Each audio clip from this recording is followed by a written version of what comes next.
जय श्री सीताराम। शुक्र महाराज जो कि माता लक्ष्मी के साक्षात प्रतीक है, नीच राशि में अपना राशि परिवर्तन कर रहे हैं। और नीच राशि, शुक्र महाराज की नीच राशि क्या है? तो शुक्र महाराज की जो नीच राशि है वो है कन्या राशि। हाँ जी, कन्या राशि वैसे तो बुध देव की राशि होती है। तो बुध महाराज शुक्र महाराज के लिए मित्र ग्रह कहलाते हैं, लेकिन यही राशि शुक्र देवता के लिए नीच राशि भी कहलाती है। नीच राशि जब मैं कहता हूं या मैं कहता हूं कि कोई ग्रह आपकी कुंडली में नीच के बैठे हुए हैं तो लोग बहुत डर जाते हैं। हाँ, जरूरी नहीं है कि कोई ग्रह नीच का है तो आपके लिए बहुत अच्छा ही होगा, बहुत खराब ही होगा, या कोई ग्रह उच्च का है तो आपके लिए बहुत अच्छा होगा। यदि मैं कहता हूं कि एक ग्रह उच्च के हैं तो बोलेंगे अरे वाह जी वाह, मजा आ गया। और मैं कहता हूं कि कोई ग्रह नीच का है तो बोले अरे बाप रे, अब क्या होगा सर, कोई दिक्कत तो नहीं है। मैं आपको एक बात बता दूं, मेरा एक्सपीरियंस है, मेरा अनुभव है, मैं कई सारी कुंडलियां रोज देखता हूं। मैं बड़े से बड़े मिनिस्टर, बड़े से बड़े अधिकारी जो कि सिर्फ प्रदेश के लेवल पर नहीं, देश के लेवल पर, इवन यहाँ तक कि इंटरनेशनल लेवल के जो अधिकारी हैं या जो मिनिस्टर्स हैं, जो राजनीति में हैं, जो उद्योगपति हैं, जो अमीर हैं, इन लोगों की कुंडलियां भी मैं देखता हूं जो सर्वोच्च स्तर पर है। और मैं ऐसे ऐसे लोगों की कुंडलियां भी देखता हूं जो मेरी फीस नहीं दे सकते हैं। हाँ, उनके पास मोबाइल नहीं है, एंड्रॉयड मोबाइल नहीं है चलाने का। हम आजकल सिंपल मोबाइल तो खैर सबके पास हो जाते हैं, लेकिन फीस नहीं दे सकते सर, सिंपल सा मोबाइल है, क्या करें। और मेरे ऑफिस में कई बार आ जाते हैं, उनको जो भी एक समय दे करके मैं उनका जो भी रहता है फ्री में, जिनको फ्री में देना रहता है, तो ऐसे ऐसे लोगों, गरीब लोगों के लिए भी मैं फ्री के कंसल्टेशंस भी देता हूं, गरीब लोगों को। तो मैं नीचे से लेकर के, नीचे कहने का मतलब मैं आर्थिक स्थिति की और प्रतिष्ठा की, सम्मान की बात कर रहा हूं। तो नीचे से लेकर के उच्च स्तर के लोगों की मैं कुंडलियां देखता रहता हूं, और सिर्फ देश प्रदेश शहर में नहीं, विदेशों की कुंडलियां भी देखता हूं। और मैं इस बात को देखता हूं कि किसी की कुंडली में कोई ग्रह नीच राशि के भी बैठे हुए हैं, लेकिन वो बहुत उच्च स्तर पर है। और हो सकता है कि किसी की कुंडली में कोई ग्रह उच्च राशि के बैठे हुए हैं, उच्च राशि के हैं, और वो व्यक्ति बहुत डाउन है। इसका उल्टा भी हो सकता है, नीच वाले ग्रह भी डाउन हो सकते हैं, उच्च वाले ग्रह जिनके हैं वो भी अप हो सकता है, कुछ भी हो सकता है। मतलब आप ये नहीं कह सकते कि यही नियम है। नीच के कोई ग्रह है कुंडली में तो भाई सब खराब हो जाने वाला है, उच्च के कोई ग्रह है तो सब अच्छा हो जाने वाला है, ऐसा नहीं कह सकते। इसको कुंडली में समझा जाता है। 3 नवंबर को देखिए, 3 नवंबर को जो शुक्र महाराज है ये कन्या राशि में अपना राशि परिवर्तन कर रहे हैं। अब इसी राशि में है, 3 नवंबर को कन्या राशि में ये प्रवेश कर जाएंगे। 3 नवंबर से लेकर के 29 3 नवंबर टू 29 ऑफ नवंबर, इस दौरान शुक्र महाराज ने कन्या राशि में, अपनी नीच राशि में ही रहना है। शुक्र महाराज का अपनी नीच राशि कन्या राशि में रहना आप सभी के लिए क्या फल, क्या प्रभाव लेकर के आया है, इस बारे में हम चर्चा करेंगे। लेकिन मेरी इस बात को आप समझिए कि केवल एक ग्रह पर ही आपका पूरा जीवन नहीं टिका हुआ है। बहुत सारी और भी चीजें होती हैं, बहुत सारी और भी ग्रह, नक्षत्र, योग, करण, कुंडली के अच्छे या बुरे योग, ये सब चीजें भी होती हैं, सूक्ष्म कुंडलियां भी होती हैं, जिसके आधार पर भी देखा जाता है। तो यदि कहीं आपको नेगेटिव यहाँ पर सुनाई देता है, नेगेटिव सुनने को मिलता है, तो निराश होने की जरूरत नहीं है। आपके लिए कोई आने वाले पीरियड में कोई बड़ा काम आप करने वाले हैं, कुछ बड़ा सोच रहे हैं, तो आपको अपनी कुंडली का विवेचन करवाना चाहिए। उसके आधार पर आपको ज्यादा सटीक जानकारी मिल सकती है। अब आगे बढ़ते हैं और मेष राशि से लेकर के मीन राशि तक जो भी आपकी राशि है, उस राशि के आधार पर मैं आपको शुक्र देवता के राशि परिवर्तन का राशिफल, भविष्यफल समझाता हूं। तो शुक्र देवता के राशि परिवर्तन का मेष राशि पर क्या असर पड़ेगा? देखिए, मेष राशि वालों खर्चे ज्यादा होंगे, पैसा सही सेव ना हो। यदि कहीं किसी को पैसा उधार दिया तो बस लॉस हो जाए, गायब हो जाए, ऐसी स्थितियां हो सकती है। उधार देने का तो समय ये है ही नहीं। वैसे तो उधार देने का कोई भी समय नहीं होता है, अधिकतर यही होता है कि उधार दिया, जिसको दिया वो व्यक्ति गायब भी हो जाता है। ये इन जनरल व्यवहार में देखा जाता है और हर किसी के साथ इन जनरल देखा जाता है। लेकिन फिर भी कई बार हो जाता है कि आप किसी अपने को पैसा देते हैं और वो कुछ समय के बाद में, देरी से ही सही, लेकिन पैसा उधार आपको वापस लौटा दे, ये चांसेस होते हैं। लेकिन आपके लिए, मेष राशि वालों के लिए यहाँ पर मैं कहूंगा कि इस समय आपने जो भी पैसा उधार दिया है वो लॉस हो जाएगा। इस समय आपका जो भी रिस्की इन्वेस्टमेंट्स है वो खत्म हो सकता है। इस समय कोई महंगी वस्तु, महंगी चीज यदि आप कहीं ले रहे हैं तो हो सकता है कि उसमें आपका नुकसान हो जाए। अब देखो, एक विडंबना यह है कि इस पीरियड में दिवाली भी आ रही है, दीपावली भी आ रही है, धनतेरस भी आ रही है। अब इन दिनों में तो नई चीजें खरीदी जाती हैं, तो अब क्या करें? तो अब ये ऐसा करें कि जो भी चीज आप खरीद रहे हैं, 2 3 4 लोगों से पूछिए, समझिए। यदि इंटरनेट पर उनके रिव्यूज दिखते हैं तो देखिए, उनके बारे में समझिए, और सबसे सलाह लेने के बाद में सबकी जो बड़ी सलाह बनती है वो काम करिए। ऐसा नहीं कि मेरी सलाह, मेरी तो इच्छा है ये लेने की और दूसरे लोगों की सलाह बन रही, नहीं ये नहीं लेना चाहिए और मैंने वही चीज ले ली जो मेरी इच्छा थी। ऐसा करना आपको घाटा देगा, मेरी इस बात को ध्यान रखिएगा। मन में तनाव रह सकता है, चिंता ज्यादा रह सकती है, फिजूल के विचार जो है वो दिमाग में आपके घूम सकते हैं। तो फिजूल के विचारों को दिमाग से निकालिए, चिंता को दिमाग से निकालिए। हेल्थ में कहीं ना कहीं डावाडोल आपको लग सकता है, स्वास्थ्य आपका कहीं ना कहीं तंग आ सकता है, तंग हो सकता है। तो इस बात का जरूर से आपने ध्यान रखना है, ठीक है। एक बात ये, मेष राशि के बाद में वृषभ राशि की बात करते हैं। वृषभ राशि वालों के लिए कहूंगा कि मन में चिंताएं बनी रह सकती है। हाँ जी, मन में चिंताएं बनी रहे, कहीं ऐसा ना हो जाए, कहीं वैसा ना हो जाए, ऐसा होना चाहिए था वैसा नहीं हुआ। इस प्रकार की बातें कहीं ना कहीं आपके मन में चल सकती है। लेकिन एक बात मैं आपको बताऊंगा, जिन भी चीजों को लेकर के आप चिंता कर रहे हैं, जिन भी बातों को लेकर के आप परेशान हैं, उन बातों में मुझे आपकी सफलता आपके लिए बनती हुई नजर आती है। हाँ जी, सफलता के योग है आपके लिए, ये वक्त सफलता का ही है। तो चिंता कीजिए मत, क्योंकि आपके द्वारा की गई मेहनत, आपके द्वारा किया गया परिश्रम, आपके द्वारा किया गया पुरुषार्थ आपको सफल कर देगा। चिंता मत कीजिए, ये वक्त बहुत अच्छा है, इस समय का भरपूर लाभ उठाइए, मेहनत कीजिए, सफल बनिए। लेकिन चिंता मत कीजिए, क्योंकि फायदा मिल रहा है तो चिंता ही क्यों करना। अच्छा, चिंता फिर करेंगे तो हेल्थ इश्यूज होंगे, है ना, और उस समय को भी एंजॉय नहीं कर पाएंगे जो समय आप सफलता पाने के लिए, या कुछ सीख नहीं पाएंगे। चिंता करते करते हम कोई काम करते हैं ना, तो हम सीख नहीं पाते हैं, है ना। तो इस यात्रा को भी एंजॉय कीजिए, और यात्रा के बाद जो मंजिल मिल रही है तो उस मंजिल को भी एंजॉय कीजिए, ठीक है। अच्छा समय है, वृषभ राशि वालों के लिए समय बहुत अच्छा है। केवल अपनी चिंता और तनाव को अपने दिमाग से आपको निकालना है, दैट्स इट।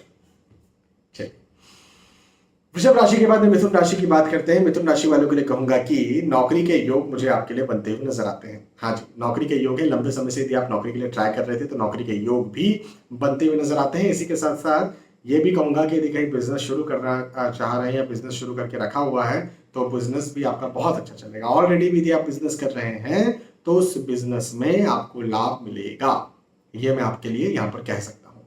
एक बात ये हो गई। दूसरी बात यह कि भौतिक सुख सुविधाओं में वृद्धि होती हुई नजर आती है। खरीदारी के योग है, नई चीजें आप खरीद सकते हैं, है ना। और खासतौर पर जो भौतिक सुख सुविधाएं दे, ऐसी चीजें आप खरीदें, ऐसे योग तो मुझे ज्यादा आपके लिए बनते हुए नजर आते हैं। मिथुन राशि वालों के लिए तो ये बहुत अच्छी बात है आपके लिए। तो अच्छा समय है मिथुन राशि वालों के लिए, ये वक्त बहुत अच्छा है। इस समय आपको नई उपलब्धियां मिलेंगी। हाँ जी, ये वक्त आपको नई उपलब्धियां दिलाए, ऐसा वक्त है। तो इस समय का आप भरपूर लाभ उठाइए, भरपूर मेहनत कीजिए। मेहनत तो करना ही है, बिना मेहनत किए तो कुछ मिलता नहीं है, किसी को भी कुछ नहीं मिलता। हाँ, परमात्मा परम ब्रह्म प्रभु श्री कृष्ण है, प्रभु श्री राम रूप में भी इस धरती पर आते हैं तो उन्हें भी कर्म करना पड़ता है। हाँ, श्री नरसिंह भगवान, हाँ, श्री राम श्री कृष्ण जो जो अवतार लेते हैं उन सारे अवतारों में उन्हें भी कर्म करने पड़ते, तो हम कौन है। मैं कल श्री रामचरितमानस पढ़ रहा था, उसमें ऐसा वाक्य आया कि भगवान श्री राम जो है बार बार रावण को मार रहे हैं, और रावण को चूंकि उसके नाभि में अमृत था तो उसके सिर कटते जा रहे थे, भुजाएं कटती जा रही थी, लेकिन फिर वापस से निकल आ रही थी, तो मर ही नहीं रहा था रावण। हाँ, तो भगवान बार बार बाण छोड़े जा रहे हैं और रावण मर ही नहीं रहा है, बार बार बाण छोड़े जा रहे हैं, रावण मर ही नहीं रहा है। तो बार बार प्रभु प्रयास कर रहे हैं, भगवान श्री राम बार बार प्रयास कर रहे हैं और कठिन से कठिन प्रयास कर रहे हैं। हाँ, तो परम ब्रह्म परमात्मा को भी आना पड़ता है यहाँ पर इस धरती पर, तो बड़ा बार बार प्रयास करना पड़ता है। तो आप और हम कौन है भाई, है ना। प्रयास कीजिए और सफल बनिए। मिथुन राशि के बाद में कर्क राशि की बात करते हैं। कर्क राशि वालों के लिए कहूंगा कि भाग दौड़ के योग मुझे बनते हुए नजर आते हैं। मेहनत ज्यादा करना पड़ेगी, परिश्रम ज्यादा करना पड़ेगा, हार्डवर्क ज्यादा लगेगा, प्रेशर ज्यादा लगेगा, तनाव ज्यादा लगेगा, दबाव ज्यादा लगेगा, लेकिन भाग्य के भी योग हैं, भाग्य वृद्धि के भी योग हैं, भाग्य को आगे बढ़ाने के भी योग हैं। हाँ जी, तो आप जो भी कार्य करते हैं वो सारे कार्य आप करिए, लगातार करिए, मेहनत कीजिए। आप परिश्रम करना पड़ेगा, प्रेशर आएगा, वर्किंग लोड आएगा, तनाव आएगा, दबाव आएगा, लेकिन जब आपका भाग्य साथ दे देगा, आप जो भी कार्य कर रहे हो उन कार्यों में आपका भाग्य जब साथ दे देगा, तो मेरा समझना है, मेरा मानना ये है कि फिर वो सारे परिश्रम, सारे दबाव, सारे तनाव, सारी चिंताएं एक साइड हो जाएगी और इसकी खुशी, आज जो चीज़ आपको मिल गई, जिसके लिए आप इतने परेशान थे, वो चीज़ आपको मिल गई, उसकी खुशी एक बिल्कुल अलग हो जाएगी, है ना। तो बिल्कुल खुश रहिए, व्यस्त रहिए, स्वस्थ रहिए, मस्त रहिए। अच्छा समय है, भागदौड़ कीजिए और मेहनत कीजिए, अच्छा समय। कर्क राशि के बाद में सिंह राशि की बात करते हैं। सिंह राशि वालों के लिए कहूंगा कि धन वृद्धि के योग मुझे आपके लिए बनते हुए नजर आते हैं। हाँ जी, धन में वृद्धि होगी, लेकिन हाँ, मन में चिंता कहीं ना कहीं बनी रहेगी। मन में किसी न किसी चीज को लेकर के चिंता, कहीं ऐसा ना हो जाए, कहीं वैसा ना हो जाए। हाँ, कैरियर को लेकर के ये समय बहुत अच्छा है। नौकरी, व्यवसाय, प्रोफेशन को लेकर समय बहुत अच्छा है। नौकरी लगना चाहते हैं तो इस बात को लेकर के भी ये समय बहुत अच्छा है। ठीक है, स्टूडेंट्स के लिए कहीं ना कहीं ये समय खराब हो सकता है। यदि आप ज्यादा चिंता करते हैं, तनाव करते हैं, तो ऑब्वियसली फिर आप ना अपना ध्यान नहीं लगा पाएंगे ना, मुख्य चीज पर, मुख्य तथ्यों पर, मुख्य बातों पर अपना ध्यान आप नहीं लगा पाएंगे। तो चिंता तनाव को अपने दिमाग से निकालिए और अपना दिमाग, अपना ध्यान जो है वो पूर्णतः पढ़ाई लिखाई पर दीजिए, खासतौर पर स्टूडेंट्स। वैसे तो हर किसी को भी चिंता तनाव नहीं करना चाहिए, लेकिन स्टूडेंट्स के लिए घातक यहाँ पर साबित होगी। ठीक है, सिंह राशि। सिंह राशि के बाद में कन्या राशि की बात करते हैं।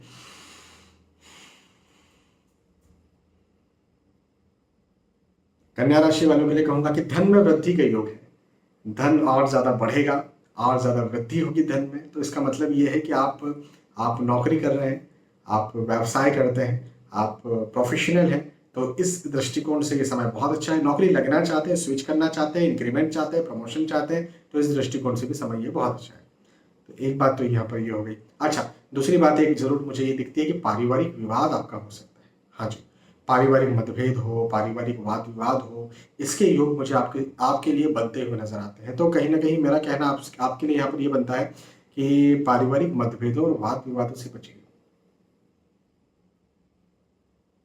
पारिवारिक मतभेदों और वाद विवादों से आपको बचना चाहिए। ठीक है, क्योंकि क्या होता है कि देखो, दूसरों से वाद विवाद करके आप जीत सकते हैं, लेकिन अपने परिवार से वाद विवाद करके कभी आप जीतते नहीं है, बल्कि हारते ही हैं, है ना। तो यदि आप बच सकते हैं तो बचिए। हालांकि धन के दृष्टिकोण से तो ये समय बहुत अच्छा है, आर्थिक स्थिति से ये समय अच्छा है। ठीक है, कन्या राशि। कन्या राशि के बाद में तुला राशि की बात करते हैं। तुला राशि वालों के लिए कहूंगा कि स्थानांतरण के योग है।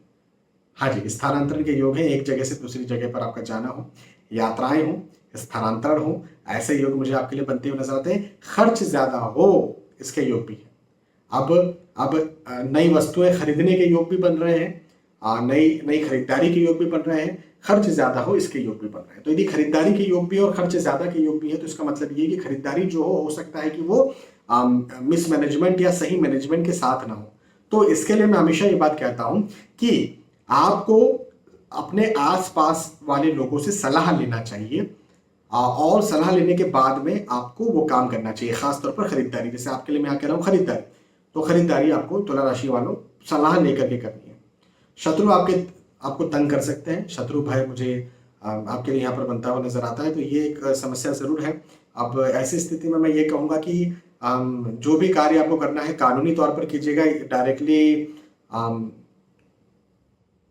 डायरेक्टली लोगों से डायरेक्टली शत्रुता लेना, अकेले में किसी से शत्रुता लेना आपको हार्म कर सकता है। हाँ, कानून का सहारा लीजिए, और यदि शत्रुता बढ़ रही है तो एडवोकेट्स का सहारा लीजिए। ठीक है, चलिए, ये तुला राशि की बात थी। तुला राशि के बाद में वृश्चिक राशि की बात करते हैं। वृश्चिक राशि वालों के लिए कहूंगा कि खर्च ज्यादा हो। हाँ जी, खरीदारी के योग मुझे आपके लिए भी दिखते हैं, नई चीजों की खरीदारी हो, ऐसे योग भी दिखते हैं, लेकिन खर्च ज्यादा हो वृश्चिक राशि वालों, आपके लिए ऐसे योग भी मुझे नजर आ रहे हैं। अब खर्च ज्यादा होगा क्या मतलब है? अब ये भी हो सकता है कि आप कोई वस्तु लें और जहां देना था 100 रुपया वहां देकर के आगे 150 रुपया, ऐसी स्थितियां हो सकती है। तो ऐसी स्थिति में आपको 2 4 5 लोगों से सलाह लेना चाहिए। सलाह मशवरा लेने के बाद, और आजकल तो इंटरनेट का समय है, इंटरनेट से भी सलाह लीजिए, है ना। और जिन पर आप विश्वास करते हैं उनकी राय मानिए, और उसके बाद में निसंदेह जो आपका मन है वही आपको करना है, लेकिन फिर भी सलाह लेकर के आपको काम करना चाहिए। ये मैं आपसे वृश्चिक राशि वालों से यहाँ पर जरूर कहूँगा। अच्छा, जो आया सो गया जैसी स्थितियां पैदा हो सकती हैं, तो ये एक समस्या जरूर है। जो पैसा आया वो पैसा गया, खर्च हो गया, ऐसी स्थितियां हो सकती है। रिस्की इन्वेस्टमेंट्स का समय नहीं है। शेयर मार्केट में यदि आप पैसा लगाना चाहते हैं तो उसका ये वक्त नहीं है। एक बात, मन चिंतित रह सकता है, तनाव में रह सकता है, मेहनत ज्यादा करना पड़ सकती है, भागदौड़ ज्यादा लगेगी, परिश्रम ज्यादा लगेगा। लेकिन एक बात मैं आपसे यहाँ पर कह दूं, समझा दूं आपको कि मेहनत ज्यादा लग रही है, तनाव ज्यादा लग रहा है, दबाव ज्यादा लग रहा है, चिंता मत करिए। आप कि आय के दृष्टिकोण से, इनकम के दृष्टिकोण से, पढ़ाई लिखाई के दृष्टिकोण से ये समय बहुत अच्छा है, बहुत अच्छा है, बहुत अच्छा है। हाँ, चलिए वृश्चिक राशि। वृश्चिक राशि के बाद में धनु राशि की बात करते हैं। ठीक, धनु राशि वालों के लिए कहूंगा कि नौकरी लगने के योग मुझे आपके लिए यहाँ पर बनते हुए नजर आते हैं। लंबे समय से नौकरी के ट्राई कर रहे थे तो नौकरी लगने के योग है। नौकरी के लिए ट्राई नहीं भी कर रहे हैं, नौकरी स्विच करना चाहते हैं तो स्विच करने के योग भी है। नौकरी में इंक्रीमेंट या प्रमोशन के योग भी मुझे आपके लिए धनु राशि वालों के लिए बनते हुए नजर आते हैं। एक बात ये। दूसरी बात, भौतिक सुख सुविधाओं में वृद्धि हो, ऐसे योग भी मुझे आपके लिए धनु राशि वालों के लिए दिखते हैं। तो भौतिक सुख सुविधाओं में वृद्धि के योग भी हैं, उन्नति के योग हैं, सफलता के योग हैं। आप जो भी कार्य करते हैं उन सारे कार्यों में आपको सफलता मिले, ऐसे योग मुझे आपके लिए धनु राशि वालों के लिए बनते हुए नजर आते हैं। तो ये वक्त ना बहुत अच्छा है धनु राशि वालों, ये समय आपके लिए बहुत अच्छा है। इस समय का भरपूर लाभ उठाइए। मेहनत तो करना ही करना है, बिल्कुल तगड़ी मेहनत कीजिए। जो भी आपका लक्ष्य है उस लक्ष्य को पाने के लिए तगड़ी मेहनत कीजिए, क्योंकि इस समय की गई मेहनत आपको बिल्कुल बहुत अच्छे रिजल्ट्स, बहुत अच्छे फल दे देगी। इस बात का धनु राशि वालों आप जरूर ध्यान रखिएगा। ठीक है, चलिए ये धनु राशि की बात होगी। धनु राशि के बाद मकर राशि की बात करते हैं। मकर राशि वालों के लिए कहूंगा कि भाग्य में वृद्धि के योग है। भाग्य वृद्धि, भाग्य वृद्धि का मतलब क्या होता है? देखिए, आप जो भी कार्य कर रहे हैं, जो भी कार्य आप करना चाहते हैं, जिस कार्य में आप लंबे समय से लगे हुए हैं, हाँ, जो आपकी इच्छा है वो सारे कार्य, जो आपकी इच्छा है वो सारी चीजें कंप्लीट हो जाए। हाँ, तो मेरा कहना यहाँ पर ये बनता है कि बिल्कुल ये समय बहुत अच्छा है। इस समय का भरपूर लाभ उठाइए, भरपूर मेहनत कीजिए, बिल्कुल तगड़ी मेहनत कीजिए और सफल बनिए। अच्छा समय है ये। इस समय का आपको, मकर राशि वालों, इस समय का आपको बिल्कुल लाभ उठाना चाहिए, भरपूर लाभ उठाना चाहिए। और जो भी क्षेत्र हो, आप पढ़ाई लिखाई कर रहे हैं, नौकरी व्यवसाय का क्षेत्र है, आपका प्रोफेशन का क्षेत्र है, आप गृहिणी हैं, आप समाज सेवी हैं, आप राजनीति में, जो भी क्षेत्र हो, हर क्षेत्र में आपके लिए यह समय मुझे बहुत अच्छा दिखता है, बहुत अच्छा। एक बात, मकर राशि। मकर राशि के बाद में कुंभ राशि की बात करते हैं। कुंभ राशि वालों के लिए कहूंगा कि आपकी वाणी को गलत ठहराया जा सकता है। हाँ जी, आपकी वाणी को गलत लिया जा सकता है। हाँ, आप बोले कुछ, समझा कुछ और जाए। हो भी सकता है कि आपके बोलने का इंटेंशन सही हो लेकिन तरीका गलत ले लिया जाए, ऐसा भी हो सकता है। कई बार होता है कि हम किसी को इंटेंशनली बिल्कुल उसकी केयर में बोलते हैं, लेकिन वो कई बार टाइमिंग्स ऐसी हो जाती है कि हमने जो बोला है वो उसको चुभ जाता है। कई बार होता है ऐसा। तो ऐसी स्थिति से आपको यहाँ पर बचना चाहिए। हर किसी फ्री में सलाह नहीं देना है, ये नियम आप ध्यान रख लीजिए, है ना। अपनों को तो देखो, अपने माता पिता हैं, अपने पति पत्नी हैं, अपने बच्चे हैं, कई बार कुछ केसेस में अपने सगे भाई बहन हैं, कुछ केसेस में एक या दो रिश्तेदार हैं, एक या दो, बस एक या दो दोस्त हैं, या एक या दो रिश्तेदार हैं कुछ केसेस में, बस। इनके अलावा जो है वो किसी को भी फ्री की सलाह नहीं देना है। ये गांठ आप बांध लीजिए। मैंने तो बांध ली मैंने तो बांध ली, क्योंकि फ्री की सलाह, आप किसी का अच्छा करना चाहते हैं और वो व्यक्ति समझता है कि ये तो हमसे जल रहे हैं। कई बार ऐसा मेरे साथ हुआ है और मैंने सोचा है कि नहीं भैया, फ्री की सलाह नहीं देंगे, कोई मांगेगा तो सलाह देंगे, नहीं तो चुपचाप बैठे रहेंगे। हाँ, चलिए, मन में चिंता हो सकती है, तनाव की स्थिति यहाँ पर निर्मित हो सकती है, ये भी एक बात है। लेकिन आर्थिक दृष्टिकोण से कुंभ राशि वालों के लिए समय अच्छा है, आर्थिक स्थितियां यहाँ पर अच्छी रहेगी, मैं ये कह सकता हूँ। ठीक है, कुंभ राशि। कुंभ राशि के बाद में मीन राशि की बात करते हैं। मीन राशि वालों के लिए कहूंगा कि पारिवारिक वाद विवाद की स्थितियां यहाँ पर निर्मित हो सकती है, पारिवारिक तनाव यहाँ पर निर्मित हो सकता है। तो थोड़ा सा पारिवारिक वाद विवादों से बचिए, मतभेदों और आर्ग्यूमेंट से बचिए। लेकिन हाँ, आप जो भी कार्य करते हैं, नौकरी, व्यवसाय, प्रोफेशन, उसमें उन्नति के योग है। आप जो भी कार्य कर रहे हैं उसमें उन्नति के योग मुझे आपके लिए बनते हुए नजर आते हैं। तो उन्नति के योग है, सफलता के योग है, आगे बढ़ने के योग है। और मैं एक बात ये भी कहूंगा कि पढ़ाई लिखाई भी यदि आप करते हैं, खास तौर पर जो स्टूडेंट्स हैं, जो पढ़ाई लिखाई कर रहे हैं, उनके लिए तो ये वक्त बहुत ही अच्छा है, बहुत अच्छा वक्त है। इस समय का भरपूर लाभ उठाइए, भरपूर मेहनत कीजिए, भरपूर मेहनत कीजिए, और जितनी मेहनत करेंगे उसका आपको लाभ मिल जाएगा। मैं आपसे मीन राशि वालों से यहाँ पर ये कह सकता हूँ, मेहनत कीजिए और अपनी मेहनत का रिटर्न आप इसी समय लीजिए। तो मीन राशि वालों के लिए भी समय अच्छा है, पारिवारिक वाद विवादों से बचिएगा। तो यहाँ पर हमने चर्चा की मेष राशि से लेकर के मीन राशि तक, जो भी आपकी राशि थी, उस राशि के आधार पर मैंने आपको समझाया, आपको बताया कि आपके लिए जो समय है, शुक्र देवता का जो राशि परिवर्तन है, शुक्र देवता का कन्या राशि में गोचर है, इसका राशि फल, इसका भविष्य फल क्या होगा, मुझे विश्वास है कि आपके पास समझ में आई होगी। बहुत बहुत धन्यवाद। फिर मिलेंगे आने वाले वीडियोस में, तब तक के लिए आज के इस वीडियो में आपसे विदा चाहता हूं। जय श्री सीताराम।